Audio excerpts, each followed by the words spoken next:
நம்ம உடம்புக்கு தேவையான சத்துக்கள தரக்கூடிய ஆட்டுக்கால வச்சு ஒரு சூப்பரான சூப் ரெசிபி செய்யலாமா? இப்போ ஒரு மிக்ஸி ஜார்ல 4 டீஸ்பூன் கசகசா, 1 1/2 டீஸ்பூன் அளவுக்கு ஜீரகம், கொஞ்சமா தண்ணி ஊத்தி 10 நிமிஷம் ஊற வச்சு பேஸ்ட்டா அரைச்சு எடுத்துக்கலாம்.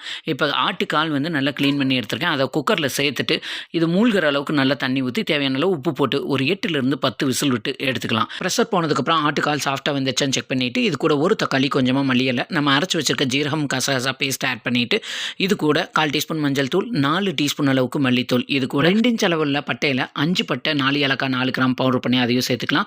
ஒரு 15 சின்ன வெங்காயம் பேஸ்ட்டா அரைச்சு அதையும் ஆட் பண்ணிட்டு 2 டீஸ்பூன் அளவுக்கு இஞ்சி பூண்டு பேஸ்ட், தேவையான அளவு உப்பு போட்டு ஒரு 10 நிமிஷம் நல்லா இஞ்சி பூண்டோட பச்சை வாசனை போகிற வரையும் நல்லா கொதிக்கணும். அதுக்கப்புறம் ஆஃப் பண்ணிட்டு, இப்போ ஒரு கடாயில் கொஞ்சமாக தேங்காய், 4 பட்டை, 4 ஏலக்காய், 4 கிராம்பு, கொஞ்சமாக ஒரு 10 சின்ன வெங்காயம், கருவேப்பிலையும் போட்டு தாளித்து கடைசியாக ஆட் பண்ணிடுங்க.